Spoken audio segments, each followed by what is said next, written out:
Atrai premier লিগের শুভ উদ্বোধন হয়ে যাচ্ছে। আমরা এখন আছি মহা গুরুত্বপূর্ণ টস রাউন্ডে। আমাদের সাথে ম্যাচ অফিসিয়াল হিসেবে আছেন তমিজ, আছে নাহিদি, আছে লটত চাচা, আছে মহিউদ্দিন।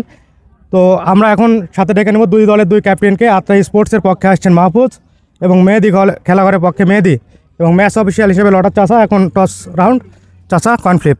এখানে আমরা দেখতে পাচ্ছি সেতু এবং শাপলা। ওকে, আমি এখন খেলবো উপরে, চাইবে কে? তুমি? ওকে, মেহেদি কল,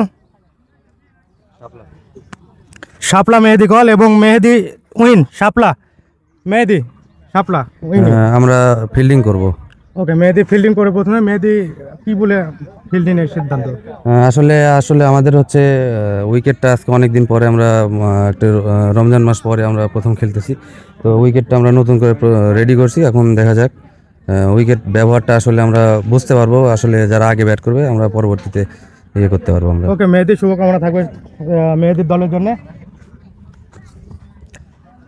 বিসমিল্লাহির রহমানির রহিম। আমাদের একটা সিদ্ধান্ত ছিল আমরা ফিল্ডিং করতাম, যেহেতু এখন টস ভাগ্যের উপর নির্ভর করতেছে। এখন অপোনেন্ট টিম যেহেতু ফিল্ডিং করতে চাইছে, এখন আমরা আমাদের সর্বোচ্চ দিয়ে ব্যাটিং করার চেষ্টা করবো। ভালো একটা স্কোর করলে ইনশাআল্লাহ আমরা সেটা চেস করে জিততে পারবো।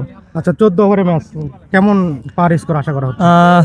যেহেতু সব টিমই ভালো, এখন 14 ওভারে 190 প্লাস তো হওয়ার কথা, বা 180 হতে পারে। দেখা যাক, এখন সব ফিল্ডিং এর উপর নির্ভর করে বোলিং কেমন রানের ভিতরে আটকে দিলে ভালো হবে। আমরা চেষ্টা করবো অল্প, যদি 120 থেকে 30-এর মধ্যে আটকে দিতে পারি, বা তারও যদি কম, যদি বোলিং ভালো করতে পারে, তাহলে সেটা আমাদের জন্য সুবিধা। যত কম স্কোর হবে তত আমাদের জন্য আরো বেশি সুবিধা হবে। ওকে মাহফুজ, শুভকামনা তোমার দলের জন্য। ইনশাআল্লাহ দেখা হচ্ছে। শুভকামনা। আমাদের সাথে ম্যাচ অফিসিয়াল হিসেবে যারা যুক্ত ছিলেন, আমাদের সাথে প্রিয় লড়ার চাচা এবং মহিউদ্দিন, শুভকামনা। আত্রাইবাসী উপভোগ করতে থাকুন আমাদের টুর্নামেন্ট। আসসালামু আলাইকুম।